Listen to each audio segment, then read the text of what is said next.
세상의 소망이신 그리스도라는 제목으로 말씀을 증거합니다. 크리스마스 시즌이 되었지만 예전과 비하면 분위기가 아주 조용해진 것을 느끼게 됩니다. 특별히 제일 조용해진 데가 어디냐 하면 교회입니다. 교회가 이 성탄절에 제일 조용해졌습니다. 예전에는 성탄절이 되면, 이 시즌이 되면 바빴습니다. 찬양도 준비하고 연극도 준비하고 여러 가지 행사 준비로 분주했습니다. 요즘은 교회가 가장 조용합니다. 왜 그럴까 이유를 생각해 봤는데요. 아마 교회가 이 성탄절이 상업적으로 활용되는 것, 그것과 달리 우리는 정말 그 뜻을 기리면서 보내야 하겠다, 이런 생각을 품은 게 아닌가, 좋게는 이렇게 생각을 해봤습니다. 그런데 더 솔직하게 왜 성탄절이 되어도 이 교회가 더 조용해졌을까를 생각해보면 문화적으로 이제 세상을 이끌지 못하기 때문이 아닌가, 그런 진단을 내려봅니다. 예전에는 모든 문화가 교회에서 세상으로 흘러갔습니다. 교회는 서양의 신진문물이 들어와서 아주 넘치던 곳이었고, 이 문화가 세상으로 흘러갔습니다. 재미난 오락, 연극, 노래, 이런 것들도 다 교회에서부터 세상으로 흘러갔죠. 그런데 1990년대, 2000년대 초반, 그때 보면, 제가 청년부 지도할 때고 한데, 그때 보면 이제 청년들이나 학생들도 교회에서 연극을 하거나 하면 다 TV에 재밌는 거 가져와서 흉내내고 따라하고 그렇게 변하더라고요. 비슷해진 거죠. 그런데 어느 순간에 보니까 이제는 아예 사람들이 교회에서 하는 것들은 들여다보지도 않아요. 세상에서 하는 너무 재미있는 것에 마음이 다 빼앗겨 있더란 말입니다.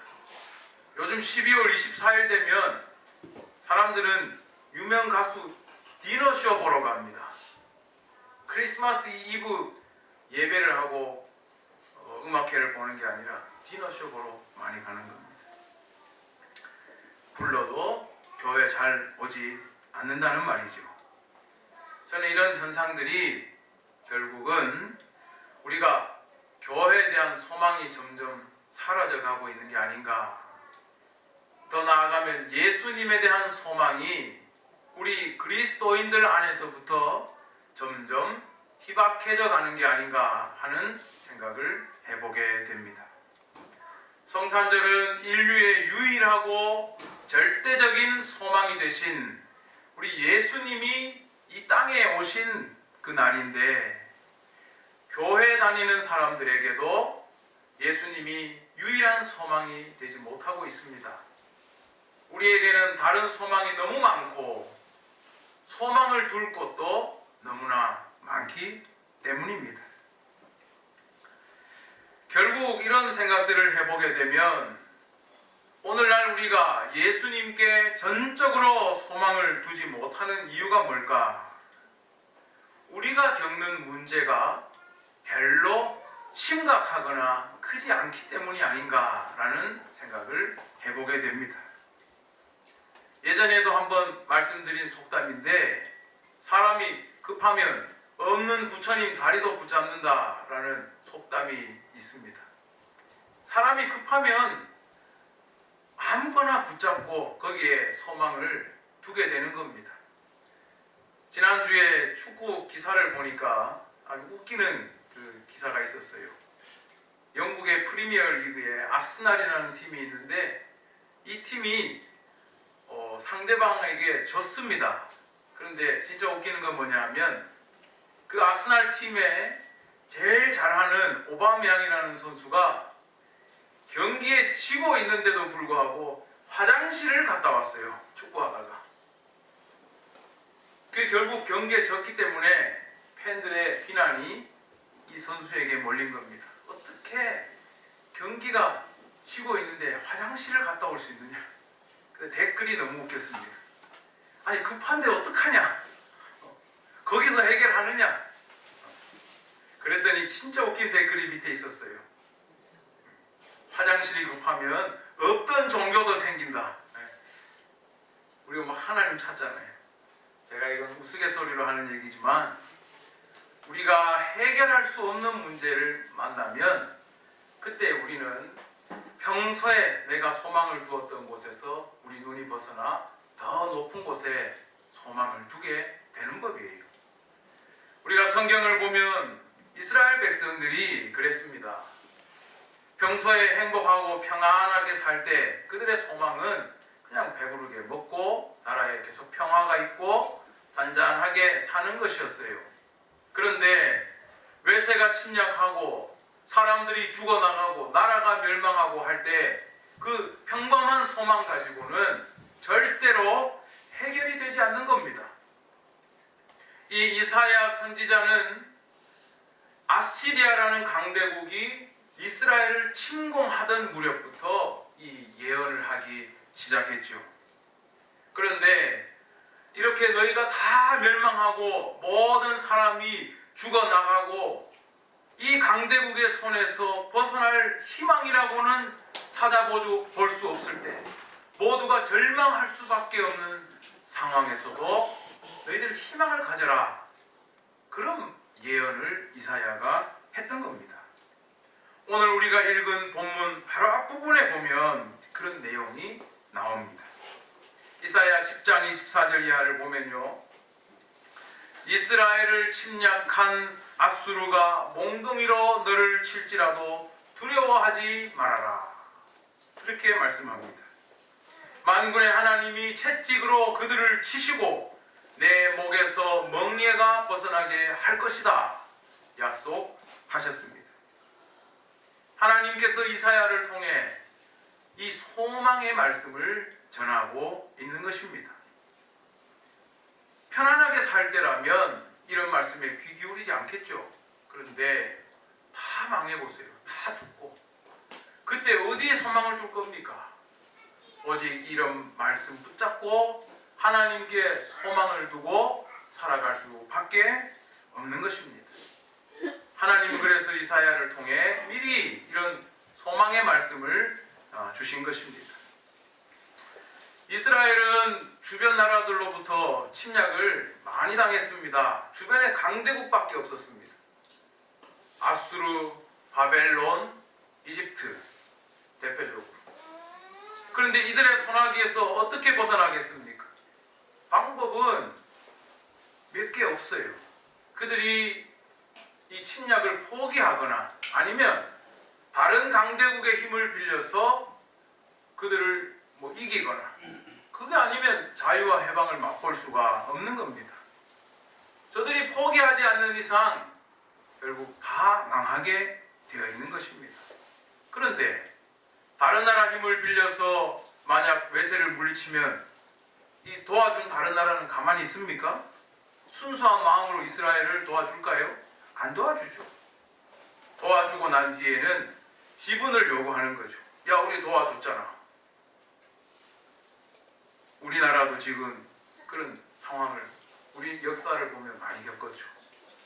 청나라가 도와줬다가 또 미국의 도움 받았다가 온갖 나라들 우리를 침략하고 할 때 우리가 그렇게 외교할 수밖에 없었습니다.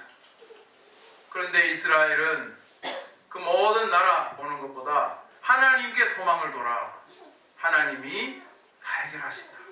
이런 소망의 말씀을 주신 것입니다. 이처럼 나라가 멸망하고 망하는 것, 이것은 개인이 어떻게 한다고 되는 문제가 아닙니다. 내가 노력한다고 해결될 수 있는 그런 범주를 벗어난 거예요. 소망을 둘 데가 없습니다. 그때 하나님이 이스라엘 백성에게 소망이 되신 것인데 우리나라도 그런 경험을 했지요. 우리나라가 일제 식민지 36년을 살았다고 하지만 실제적으로 일본이 침략한 것은 1894년 청일전쟁 때부터 봐야 됩니다. 그렇게 보면 우리는 50년 동안 일본의 지배를 받았다, 그렇게 말할 수가 있겠습니다. 그때 우리 국민이 겪은 그 고난의 무게도 이스라엘 사람 못지 않았을 것이고 느꼈던 감정도 비슷했을 것입니다. 이렇게 나라가 망해갈 때 개인이 할 수 있는 역할도 많지 않았습니다. 강대국의 총칼 앞에서 그냥 무력하게 당할 수밖에 없었던 것이 우리 역사입니다. 그래서 어떤 사람들은 견디지 못해서 그냥 나라 팔아먹고 친일한 사람들도 많이 있었고 일본에 동화된 사람들도 많이 있었습니다. 이 나라 저 나라 도움도 청했죠. 우리나라 보종이 러시아에도 도움을 청해보고 또 민비는 청나라에도 도움을 청해보고 어떤 사람은 일본에 도움 청하고 또 미국에 도움 청하고 그런데 결국 어떻게 됐습니까? 결국 가스라 테프트 조약, 일본 사람 가스라와 미국 사람 테프트가 만나서 일본이 한국 다스려라, 미국이 필리핀 다스릴게, 끝난 겁니다. 그래서 우리가 일제 36년에 그 식민지 생활을 하게 된 겁니다. 외국 강한 나라 기웃거리고 믿어봤자 결국 우리에게 돌아온 것은 식민지였습니다. 그런데 정말로 하나님의 놀라운 역사가 무엇이었냐 하면 1884년에 이 땅에 복음이 들어온 것입니다. 선교사들을 통해 우리나라에 복음이 들어오고 교회가 세워진 것이 놀라운 축복이었습니다. 미국이라는 나라와 이 선교사는 같은 나라지만 같은 게 아닙니다. 미국이라는 나라는 결국 일본과 합의해서 우리나라를 일본에 넘겼지만 그래서 어떤 사람들은 지금도 우리 미국 없으면 죽는다, 그렇지 않아요. 미국이 일본에게 우리를 넘겼어요. 그러나 진짜 중요한 건 뭐냐? 하나님의 축복은 선교사들의 복음을 통해서 이 땅에서 일어납니다. 사람들이 복음을 듣고 하나님의 말씀을 접하게 되었습니다. 그리고 거기서 무엇을 봤냐 하면 이스라엘이 강대국 사이에서 망해갈 때 그들에게 하나님 말씀이 소망이 되었고 하나님이 결국 그들을 자유하게 하고 그들에게 해방을 준 것을 우리 민족의 기독교인들이 보았다는 말씀입니다. 그들은 이 복음을 통해서 강대국 사이에서도 하나님이 우리에게 독립을 주실 것이다, 이 소망을 우리나라 기독교인들이 가졌습니다. 이런 독립의 소망을 품게 하신 것입니다. 그래서 끝까지 기독교인들이 독립운동을 해나갔습니다. 크게 예를 들면 1907년도 평양 대각성운동 때 그때 모인 사람들이 나라를 잃은 것에 대한 그런 울분, 또 하나님에 대한 소망, 이것을 키워나가고 1911년 105인 사건 때 이때도 일본 사람들이 교회 지도자가 자기들을 대적한다는 걸 알고 사건을 꾸며서 사람들을 감옥에 집어넣고 고문했던 사건입니다. 기독교인들이 독립에 대한 희망을 계속 가지고 있자 사람들이 교회로 모여들었고 1919년 3.1 만세운동이 기독교인들을 통해 촉발된 것입니다. 물론 1937년부터 일본이 중일전쟁을 일으키고 한국을 문화 통치하면서 한국의 많은 교단들이 결국 굴복하고 신사참배를 했죠. 장로교도 맨 마지막으로 굴복하고 신사참배를 하게 된 이 참 비극의 역사가 있습니다. 이것 때문에 교단이 갈라지고 많은 사람들이 우리나라에 이렇게 교회 많은 교단들이 생기게 된 원인이 거기에 있습니다. 그러나 하나님의 말씀에 소망을 둔 사람들은 끝까지 이 독립에 대한 희망, 하나님께 소망을 두고 그것을 이루게 된 것입니다. 우리나라가 해방되었을 때 너도 나도 감격과 기쁨을 누렸지만 누구보다 하나님께 끝까지 소망을 두었던 사람들은 가장 기뻐할 수밖에 없었습니다. 우리는 자기 개인의 능력을 넘어선 그런 일을 겪을 때 하나님께 소망을 둘 수밖에 없습니다. 그리고 정말로 하나님은 그 말씀대로 이루어 주신 것을 우리 민족은, 우리나라 기독교인들은 경험을 해 보았습니다. 그런 의미에서 오늘날 한국교회가 이렇게 시들하고 조용해진 것, 이 이유가 뭘까 생각을 해보면, 오늘날 우리에게 나 개인의 욕망 외에 이걸 뛰어넘는 소망이 혹시 있는가? 이거 생각해보면 우리의 소망은 너무 지금 자잘해요. 그냥 나 혼자 잘 먹고 평안하게 사는 평안한 시대니까 그렇겠지만, 우리의 소망이 하나님께 있지 않고 다른 곳에 너무 많다는 것을 발견하게 됩니다.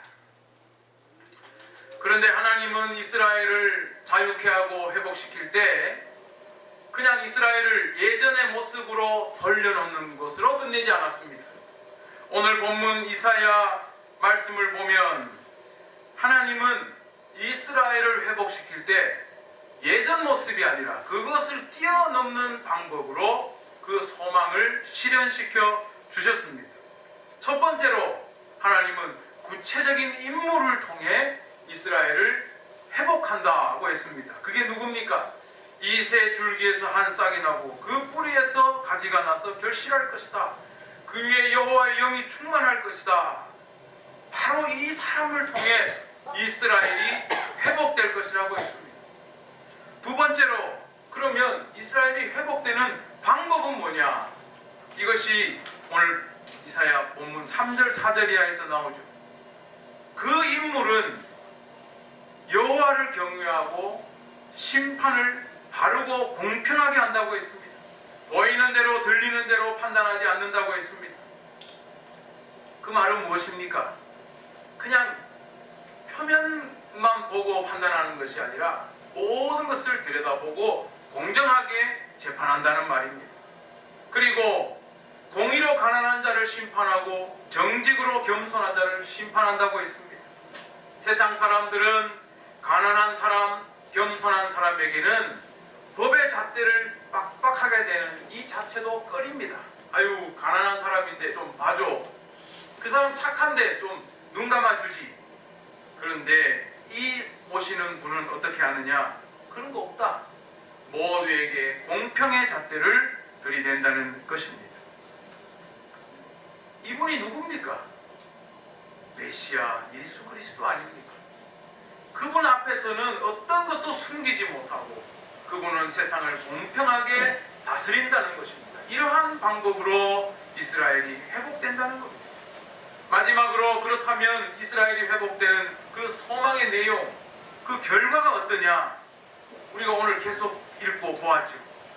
이리와 어린 양이 살고 표범과 송아지가 함께 눕고 어린 사자와 살진 짐승이 함께 있고 암소와 곰이 함께 눕는다. 동화 같은 얘기죠.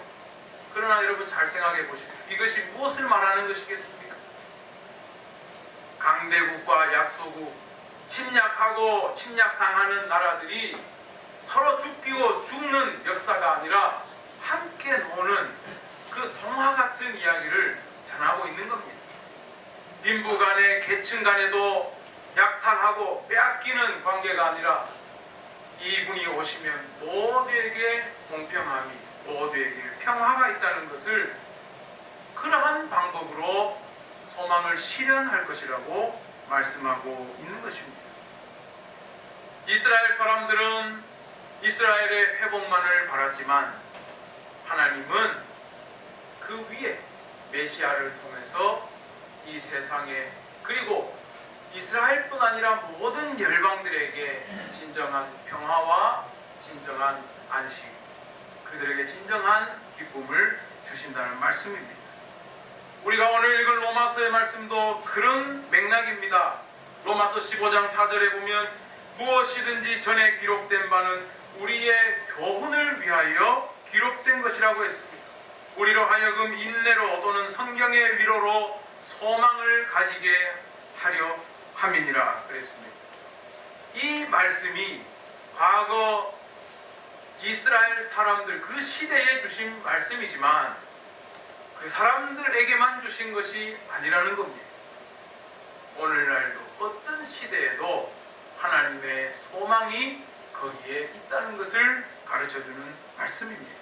그래서 15장 8절 9절을 보면 하나님께서 예수 그리스도 안에 소망을 두신 것이 이스라엘 사람들에게만이 아니라 이방인들, 세상 모든 사람에게 적용되게 하셨다는 것을 가르쳐줍니다. 마지막으로 로마서 15장 13절에 보면 소망의 하나님이 모든 기쁨과 평강을 믿음 안에서 너희에게 충만하게 하사 성령의 능력으로 소망이 넘치게 하시기를 원하노라고 권면하고 있습니다. 즉 이 말은 예수 안에서 그 소망한 바대로 충만하게 된다는 것이죠. 방법을 제시하고 있는 겁니다. 너희가 예수 안에 소망을 두면 하나님이 약속하신 그 놀라운 것들이 충만하게 임하게 될 것이라는 것을 약속하고 있는 것입니다. 그러니 이스라엘 사람뿐만 아니라 이방인들까지도 예수에게 소망을 두고 그 약속하신 복들을 충만하게 받아 누리라는 말씀입니다. 이스라엘 사람들은 기댈 데 없어서 오직 하나님께 소망을 두었지만 하나님은 그들이 바라는 정도가 아니라 모든 열방에게까지 당신의 놀라운 축복과 평화를 약속하셨습니다. 우리나라 기독교인들은 제발 조선이 독립만 했으면 좋겠다고 했지만 하나님은 그 소망에 더 크게 우리가 번영하고 잘 살고 평화를 이룬 나라로 만들어 주셨습니다. 우리가 하나님께 소망을 둘 때 하나님은 우리가 원하는 그 정도에서 끝내지 않고 더 크고 더 원대하고 더 놀라운 축복으로 함께 하셨던 것을 볼 수가 있습니다. 오늘 이 말씀처럼 지금 우리 대한민국은 어떻게 되었습니까? 나라가 독립하고 해방된 것뿐만 아니라 이제 세계에 복음을 전하는 나라, 힘이 있는 나라가 되었고 문화를 세계에 수출하는 나라가 되었습니다. 선교사들이 나가서 복음을 전하고 예수를 전함으로써 열방에 여호와의 지식이 넘치게 만드는 그런 나라가 된 것입니다. 그리고 그리스도를 전파함으로 인해 이 세상에 평화를 심는, 오늘 이 말씀처럼 평화를 심는 일을 하는 그런 나라가 된 것입니다. 우리 한국의 우리 기독교인들은 이 사실을 기억해야 됩니다. 우리가 이것을 기억한다면 그리스도 안에 소망을 두는 이 놀라운 일을, 이것은 계속되어야 하고 다음 세대에게도 이것을 꼭 가르쳐 주어야 하는 것입니다. 오늘날 성탄절이 돼도 분위기가 예전 같지 않고 사람들이 교회에 희망을 가지지 않는다고 말합니다. 이런 분석, 진단이 중요한 게 아니죠. 사실은 우리는 질문해 봐야 됩니다. 우리는 예수님께 소망을 두고 있는가? 우리가 예수님께 지금도 소망을 두고 있는지 물어보아야 합니다. 우리나라는 여전히 분단된 나라, 여전히 강대국 사이에 외줄타기 외교를 해야 하는 이 나라에 이 문제를 해결하는데도 예수님이 우리의 소망이 되는가? 물어봐야죠. 우리가 잘 살지만 여전히 계층 갈등, 빈부 갈등 심각하고 가난한 사람들은 지금도 굶어 죽어가는 뉴스를 보는데 이 불평등이 해결되지 못하는 이 사회에 예수님이 여전히 소망이 되고 있는가? 우리 물어봐야 됩니다. 세계를 보면 난민 문제가 심각하고 테러도 여전하고 기아 문제, 환경 문제 심각하죠. 이런 곳에서 이 문제를 해결하기 위해 예수님이 우리의 소망이 되고 있는가? 우리 기독교인들이 먼저 물어봐야 합니다. 기독교인들이 먼저 이 모든 문제에 대해 예수님께 소망을 두지 못한다면 교회는 희망이 없는 겁니다. 우리 가정에서도 마찬가지입니다. 우리 가정에 문제 없는 가정 없어요. 여러 가지 우리 문제들이 있을 때 그 모든 문제를 해결하는데 우리 예수님이 진정 소망이 되고 있는가? 정말 예수님이 우리 믿는 사람들의 소망이 되고 있는가? 이걸 물어보고 우리가 예수님께 소망을 둘 때 우리 가정의 분위기가 달라지고 교회의 분위기가 달라지고 이 사회의 분위기가 달라지게 될 겁니다. 성탄의 분위기가 달라지게 될 것입니다. 우리가 예수님께 소망을 두는 것은 그렇게 중요한 것입니다. 지난주에 제가 재미난 책을 하나 읽었습니다. 우리나라 대표적 지성인 이어령 선생님의 옛날에 쓴 책이 81년도에 쓴 축소지향의 일본인이라는 책을 읽었어요. 이거 보면서 일본 사람, 한국 사람이 참 다르다는 것을 발견하게 되었고 우리 민족이 그들과 다르기 때문에 침략을 당했구나라는 생각을 했고 또 그들과 다르기 때문에 우리가 자유와 독립을 얻었고 이렇게 비상하는 나라가 되었다는 것을 생각해 보았습니다. 책 내용 중에 아주 재미있는 게 일본인들은 축소지향이 있어서 전부 줄인다는 겁니다. 그들의 정원을 보면 우주의 모든 모양을 다 줄여놨다는 거예요. 그들은 또 분재를 좋아해요. 큰 나무들을 줄여서 요만하게 만들어 놓는 걸 좋아하고 전자기기 그런 거 큰 걸 줄여서 트랜지스터를 만들고 벤또도 뭐냐면 식탁을 그대로 줄여가지고 벤또로 만들고 전부 줄이고자 하는 것들이 그들 가운데 있다는 겁니다. 그런데 이렇게 줄이고 줄이는 그들의 어떤 습성이 결국 어떤 문화를 만드느냐, 제가 일본말은 몰라요. 근데 우치와 소토의 문화라고, 안과 밖의 문화가 있다는 거예요. 안, 그 안은 자기가 직접 경험하는 세계고 피부로 다 느끼는 세계, 이건 너무 잘하고 그 안에서 평온함을 얻는데요. 그래서 옛날에 일본의 토요토미 히데요시가 우리나라 침략하고 명나라까지 땅을 침략해놓고도 불안해가지고 자기 나라로 다시 돌아갔대요. 밖에 나가면 불안해한다는 거예요. 그 바깥 세상은 추상적인 세계, 관념의 세계, 거기에 대한 불안감이 있기 때문에 일본에서는 이데올로기가 크게 발전하지 못했다라고 진단을 하고 있습니다. 바깥 세상, 내가 모르는 세상, 추상의 세상, 관념의 세계, 자기가 이해하지 못하는 것에 대해서는 일본 사람들이 두려워한다는 것입니다. 이런 진단을 내렸어요. 반면에 한국인은 어떻습니까? 우리나라는 진짜 많이 다릅니다.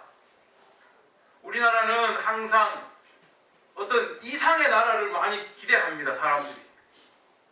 더 좋은 세상, 더 좋은 나라, 홍길동에 나오는 그런 아름다운 세상, 꿈과 같은 얘기죠. 그러나 그 꿈과 같은 것들을 우리는 바라고 그걸 또 이루려고 노력하는 그런 나라예요. 그래서 대한민국에서는 이데올로기도 아주 창궐했어요. 해방되고 난 뒤에 이데올로기로 남과 북이 나뉘어져서 결국 분단까지 되었습니다. 이 정신문화가 막 발전하니까 우리나라에는 어떤 종교든지 들어오면 대단해집니다. 세계 최고의 종교가 됩니다. 우리나라는 일본과 참 많이 다릅니다. 그런데 우리나라 사람들이 이렇게 정신문화를 숭배하고 그러한 것들에 많은 생각을 하고 할 때, 그때 우리가 어떠한 종교를 가지고 있냐에 따라 참 다른 모습들이 나타났어요. 기독교가 들어오면서 우리나라의 이런 민족성 안에 예수 그리스도가 소망으로 구체화되었을 때 우리나라에서는 더 큰 힘이 분출하게 된 것입니다. 이 예수의 소망을 두고 있을 때 우리 민족은 일어났고 그 강대국 사이에서도 끝까지 독립을 포기하지 않고 이 독립을 이루어내게 되었고 우리의 이 높은 이상, 때로는 황당해 보이는 그런 소망이라 할지라도 결국 그걸 향해 나아갔을 때 우리나라는 발전하게 되었고 더 좋은 나라로 지금도 나아가고 있는 것입니다. 만약 우리가 손으로 붙잡을 수 있는 것만 바라보고 그것만 발전시키고 그거 해결하는 데만 목을 메고 살았다면 이 큰 비전과 소망을 없이 내 손에 쥐는 것 그것만 보고 나아갔다면 우리는 발전하지 못했을 겁니다. 우리 사회에는 희망이 없었을 것입니다. 오늘날 우리가 잘 삽니다. 우리 교회도 많습니다. 그런데 걱정스러운 모습이 많죠. 젊은이들이 대학을 가서도 졸업할 때까지 전공을 잘 못 정해요. 지가 뭘 할 줄도 몰라요. 소망이 없습니다. 소망은 뭐냐 하면 먹고 마시고 쉬고 노는 거, 좋은 차 가지고 그냥 붕붕 굴리고 폼 한번 재는 거, 이게 소망이에요. 이러한 소망만 가지고 살아가면 결국 우리 민족은 힘이 없어질 겁니다. 근시안적이고 자기 욕망에 빠져있는, 돈이 덕이 되는 사회, 그 망하는 사회입니다. 우리 민족이 그랬다면 아마 일제시대에 사라졌을지도 모르죠. 우리는 때로는 황당해 보이지만 이 소망과 비전을 가지고 있을 때 예수 그리스도의 복음을 접하고 독립의지를 끝까지 가지고 있었고, 더 잘 살고 더 행복하고 더 공평하고 더 멋있는 나라 만들어내려고 노력하면 여기까지 온 것이라고 봅니다. 사랑하는 우리 기독교인들, 우리 성도들은 황당하더라도 이런 소망, 이런 비전을 가져야 됩니다. 예수님 안에, 하나님 안에 이런 소망이 있습니다. 우리 기독교인들이 맨날 잘 먹고 잘 사는 것만 소망을 가지고 있다면 희망이 없는 겁니다. 사랑하는 우리 목양교회 성도님들은 참된 소망, 예수 안에 이 소망을 품고 정말 세계 평화를 위해, 세계 복음화를 위해, 또 우리 이웃 간에 하나님 나라가 임하도록 큰 소망을 가지고 살아가시기를 바라고, 우리 한국의 이 교회가 우리나라의 우리 민족뿐 아니라 정말 이 세계에 하나님의 지식이 충만하게 하고 평화를 심는 그러한 민족 되기를, 그러한 여러분 되기를 우리 주님의 이름으로 축원합니다.